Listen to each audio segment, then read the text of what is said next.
Hey guys, welcome to the channel and another video. Today I'm going to be watching The Living Daylights by John Glenn starring Timothy Dalton. This is the beginning of a new era, the Dalton era. And although he did two films, I've heard quite a bit about them. I've actually heard more about License to Kill than this one, but from the comments, Dalton seems to be a fan favorite among the Bond franchise fans. I'm going to miss Sir Roger Moore, but I'm also excited to see what Dalton brings to the table. If you guys are unaware, I'm making my way through the entire Bond franchise on the channel. Please subscribe if you don't want to miss out on the rest. And I'll leave a link up there somewhere to a playlist of every single Bond film till this one. I'm also going to be watching the unofficial ones after finishing the main franchise, so keep that in mind. The good thing about this installment is the writing and directing team are exactly the same, with Glenn returning as director and Richard Maibaum and Michael G. Wilson doing the script. They've had more hits than misses, so I'm looking forward to the new direction this franchise is taking. About the plot of this film, I don't know what to expect except that it was based on the Ian Fleming book of the same name. Personally, I just want to see the return of the Aston Martin, which we haven't seen since Lazenby's excellent On Her Majesty's Secret Service, and I guess more gadgets. We haven't seen, actually, I guess we've seen gadgets, but you can't have a Bond film without a lot of gadgets. Anyways, before we get into it, to help support the channel, I have a Patreon page for full-length reviews and reactions to this movie and over 170 movies, 2 TV shows, early access and weekly polls for what to watch next. You'll need your own copy to watch along. The link's in the description below, by the way. Please consider being a Patreon. Please subscribe to the channel. Click that bell icon for instant notifications. Do check out my other videos. Like if you like this video, dislike it if you didn't. With all that being said, let's get started. The Living Daylights, Glenn Dalton. Let's go. Okay, looks like we're starting with a cold open. I wonder why Timothy Dalton only did 2 films. Was he not interested in the role anymore? Ooh. Wow.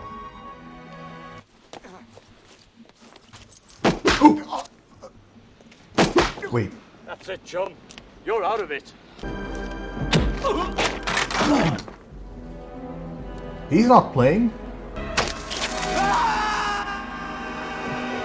Dude, what an intro. That fall actually looked pretty convincing. This theme never gets old. You can already tell that Timothy Dalton is way more athletic than final Roger Moore films. I like it already. The stunt work, I mean.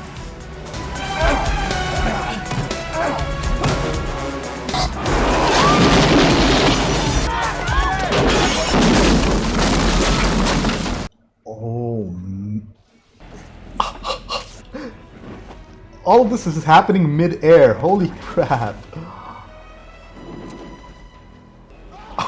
Oh, yes! Explosion. But I don't think we got a clear picture of it, though. There's nothing but playboys and tennis pros. If only I could find a real man. I need to use your phone. There you go. She'll call you back. I'll report in an hour. Won't you join me? She's not a little bit curious where this man came from, just flew in from the sky. A real man. Timothy Dalton, The Living Daylights. I like this song, but on a more serious note, this is a very 80s song.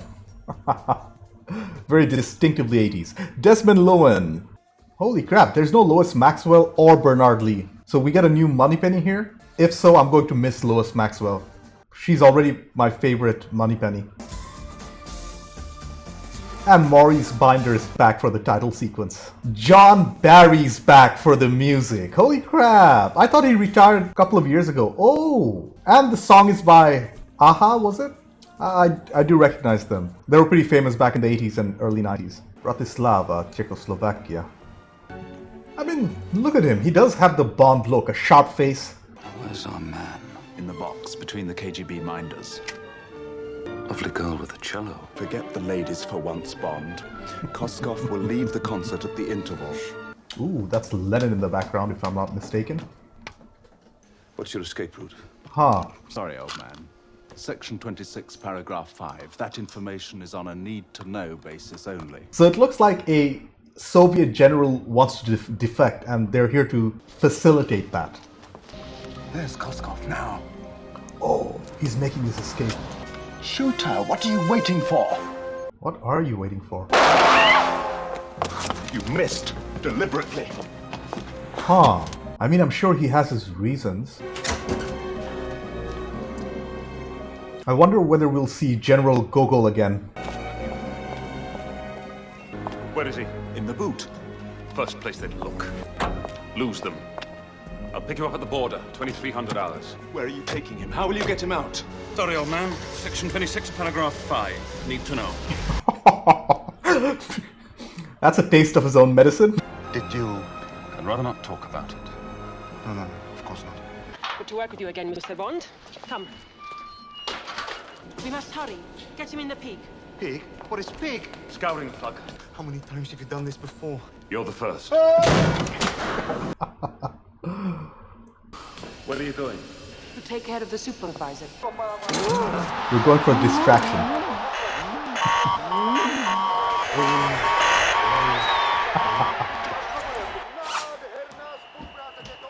Co za ja czasem myśli, że są?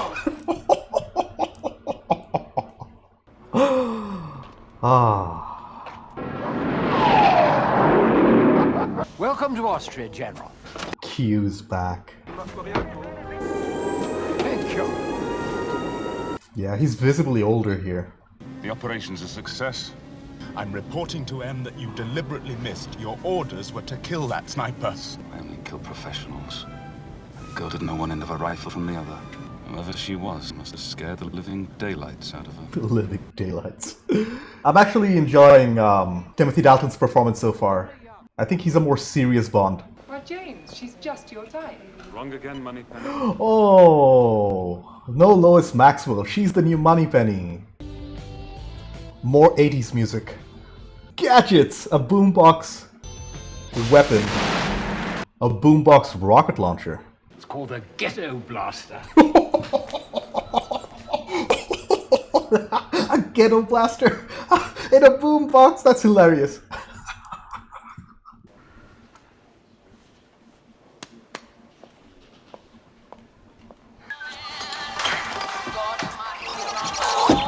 James. General Leonid Pushkin is why I defect. What, your KGB superior? Yes, Gogol's replacement. Oh, Gogol's replacement. With list of targets, British and American agents. This might lead to nuclear war. Unless Pushkin can be put away.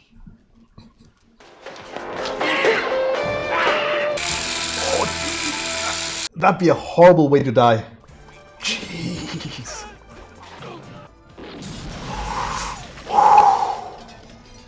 Yeah, some of these stunt work explosions are pretty impressive. Oh no. No trace of him. Nothing. I think the film finally starts the main story. Termination warrant has been issued for him. I know General Pushkin. I can't believe he's a psychotic. Neither did I until today. I'll recall 008 from Hong Kong. He can do it. He doesn't know Pushkin. He follows orders, not instincts. I'd rather do it. Yeah, this is definitely a new direction for Bond. I think he's a little more serious. Dude, Morning, Q. it's an Aston Martin. I know it's not the DB9, but... Oh, it's an Aston Martin. Disorientates any normal person for about 30 seconds. They open 90% of the world's locks. That little thing does everything.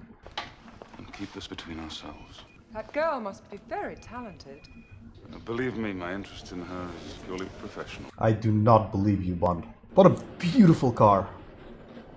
I mean, yeah, I can totally see him as Bond. I don't notice too much of John Barry's music in this one, but I think he's doing enough to set the tone of the film. It's more serious than the later Roger Moore movies. Well, that's not surprising.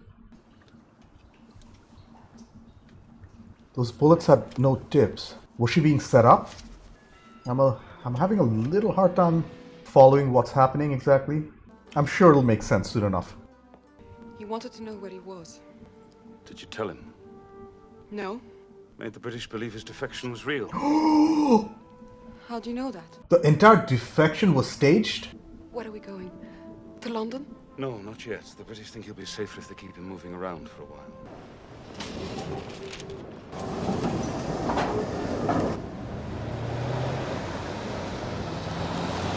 I'm sure something just happened. Huh, okay. It looks like we got away with it. Was that a mannequin? It wasn't a mannequin, it was the case itself. We're about to see gadgets and a car chase, I hope.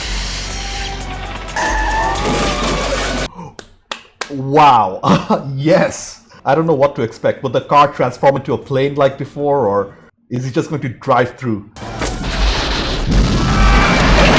Oh.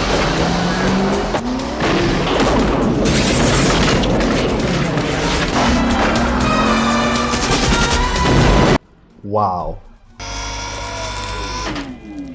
That's amazing. Rocket motor.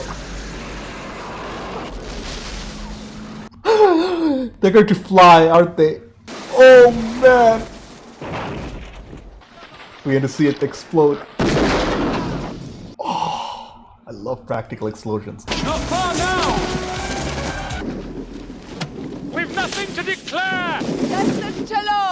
Oh, they crossed borders to Austria. Okay, we have Napoleon, Caesar, Hitler. It's a pleasure. I'm Brad Whitaker. Didn't expect to see you in Tangiers. An American. My hobby, the strategy and tactics of the world's historic battles. The order is cancelled. Well, you can't be serious, General. Do you understand how hard it is to obtain this equipment? You were expelled from West Point for cheating. Oh. I don't know what you two are scheming, but it is over. So Pushkin has the moral high ground here. We have more of John Barry's romantic music. I actually like the writing in this movie. It's not spoon-feeding everything to the audience, and it's not confusing enough so that you can't follow the plot. The chief wants you. Looks like he's been fooling around. We've convinced the British that Pushkin is a danger. But if Pushkin is still alive on the last day of the conference, kill him! All my life I've dreamed of this. Well, maybe you'll play here one day. It's too much to hope for. I think so far there have been weak Bond movies, but no weak Bonds, if that makes any sense. And this is my fourth Bond after Connery, Lazenby, Moore, and now Dalton, of course.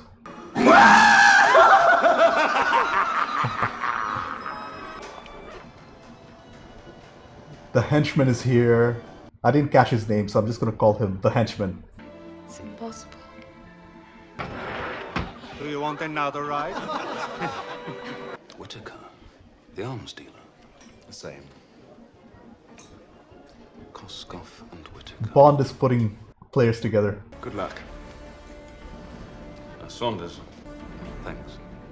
I have a feeling Saunders is going to die now. No way! Was he just decapitated? Oh no! I got the message. Nice. Okay, we're back in Tangiers. The world is a big place with so many different cultures and people. And that's a big aspect of what these Bond films sell, I guess. Is anything wrong? Oh, Bond is here. 2 of our agents are dead. My condolences. We had nothing to do with it. Who do you believe? Koskov? Or me? If I trusted Koskov, we wouldn't be talking. But as long as you're alive, we'll never know what he's up to. Then I must die. Then I must die. Are they going to fake his death? Oh. Nice, a public death. Yeah, and the henchman believes that the job is done. Sneaky. Pull over here. My We can have a party some other time. A little present for you. Oh. What the hell are you trying to do, 007? Start World War... American intelligence. It's a long story, Felix, but in the end, Pushkin makes a miraculous recovery. I missed Felix. You mean this is a put-up job? I didn't kill him. Bond did. I told you. Yeah. I told you. Who? You remembered? Shaken, not stirred. She looks a bit suspicious if you ask me. I can't place her allegiances. What's the matter? I'm not a friend of Yorgis. I'm a British agent looking for him. He wants you dead. You knew too much. Liar. You're a KGB agent using me to find him and kill him. That was Kara calling Whitaker.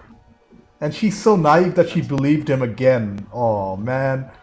You got there when the rifle was shot out of your hand. How do you know? Because I was the... She did drug him. I was the man sent to kill you. Why didn't you? This is the second time they've used an ambulance to smuggle somebody. Cherry Bond off. Not James Bond, that's funny. What's the plan, Mr. Bond? Oh, she's helping. I've been such a fool. She's helping him. Diamonds hidden in the ice. I'm taking you to the proper Soviet authorities for the killing of General Pushkin. Wow, beautiful set. Very elaborate, huge, well made. Welcome to Afghanistan. Afghanistan. Wow, that's a new location. I have here General Pushkin's assassin. One moment, there's one more. Take her too. She's a defector. Has Colonel Fyodor considered my appeal? Yes, good news. You won't be hung in the morning. You will be shot. Nice.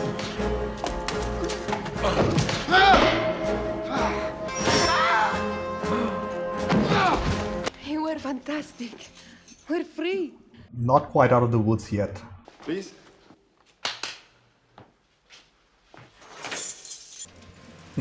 Nope, not suspicious at all. Ducking your head as you're driving away. But I have to admit, this film is more realistic than some of the outlandish plots, which is both a good or bad thing. Sabar! They lose your nothing. I tell them you're not Russian. They'll not kill you now. Oh, this was during the Russian-Afghan War. It's the work of the Mujahideen. The Mujahideen. And I wonder whether they're actually shooting on location. Probably not in an active war zone. But the sets are wonderfully made, as you can see.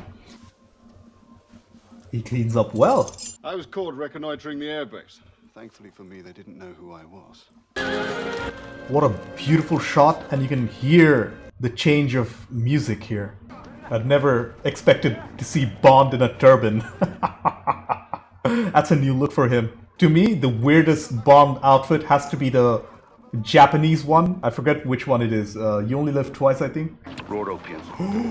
Worth $500 million on the streets of New York. Drugs. I couldn't care less if the Russians died from my bullets or their opium. I like these complex characters, like the Afghani dude. He'll have to take his chances. You can't leave him. You owe him your life. There's nothing more I can do. Okay, I don't question her loyalty anymore. I guess she chose her side. She's with Bond. I realized I haven't talked about the cinematography of this movie. There were a few really beautiful shots, but I think it's pretty standard. I think that's the plastic explosive he's been preparing earlier. A little over 10 minutes. He worked so hard just to get caught in the last second. I only know like 3 Russian words like davai, sukabliet, and do svidaniya, which means goodbye. Dude. What's the plan, Bond? Oh. The explosions in this movie, they are not disappointing me for a second. Wow. That had to be miniatures, right?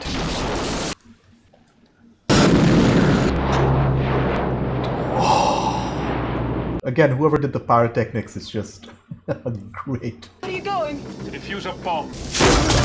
There he is.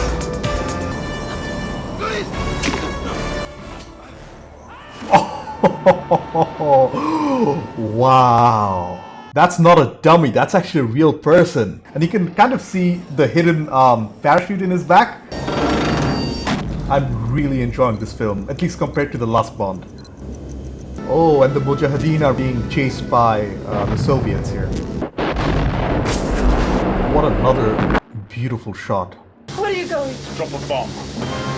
He's going to drop it on the Russians, isn't he? Or hopefully on the bridge. Wow.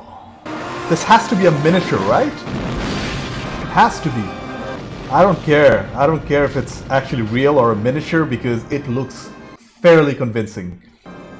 No way. Oh. So well done.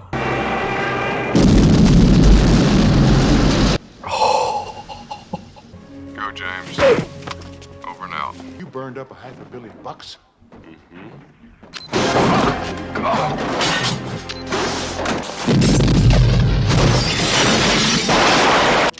The explosive that hasn't been used yet.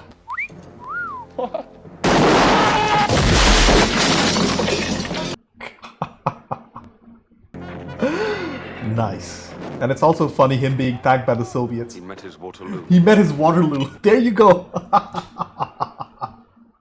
Thank God you're still alive. Put him on the next plane to Moscow. Oh, thank you, General. Thank you so much. Thank you. In the diplomatic bag. You could see the smile drain from his face. General Gogol. General Gogol! He's arranged an immigration visa, so you can come and go as you like. Wonderful. What a pleasant surprise. A General Gogol cameo. Where's James? Unhappily, he's on assignment abroad. I'll be with you shortly. Ends like every single Bond film so far except on Her Majesty's Secret Service. But at least this time around they're not doing it publicly. This was so much fun.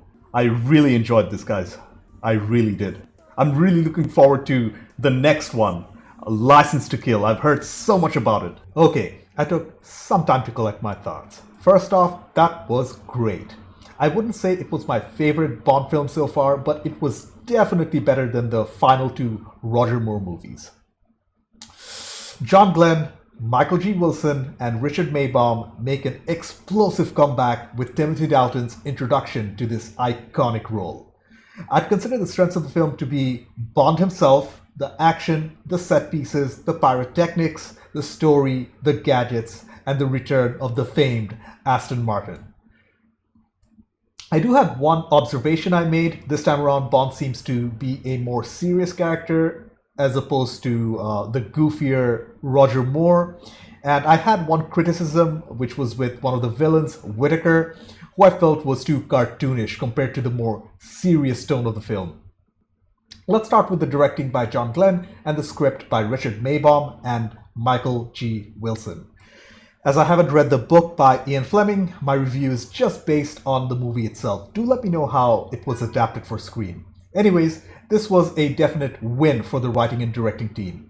Timothy Dalton was honestly an excellent casting choice, and I loved his performance in his first film for the franchise. I found the plot to be very interesting, pretty well written, with a lot of twists and turns and betrayals and surprises. And although the story on a smaller scale compared to some of the previous Bond films, which deal with world domination, going to the moon and stuff, not the moon, to space, I mean, this was, the way it was executed, the smaller scale story by the writing and directing team, it was great. I really don't mind smaller scale Bond films as long as they're done right, like this one. You also need a couple of world domination movies. I'm sure one of them is coming up fairly soon. Let's talk a little about Tim Dalton's Bond. He definitely has that classical Bond look with sharp features and piercing eyes. I really enjoyed his physical performance, as I did notice he did a lot of his own stunts here. I thought his on-screen charisma was very believable. I also noticed a lack of one-liners in this film, which I think was intentional, because I do think that they were going for a more serious Bond this time, which is a good thing. There was also a distinctive lack of humor coming from Bond himself. Most of the humor in this film seemed to have been derived from circumstances around him rather than the character himself, which I found commendable. I'm really looking forward to his next performance in License to Kill, as I've heard quite a bit about that movie. Moving on to our two villains, Koskov and Whitaker. I thought Koskov's character was rather compelling, and the performance from the actor was pretty good, except his accent, which was not Russian at all. Come on. I don't think he sounded Russian at all, but putting that aside, his character was pretty well written, and the misdirection that he might be a good guy was a good one. At the beginning, I was confused, and I liked how the story unfolded and he turned out to be the bad dude.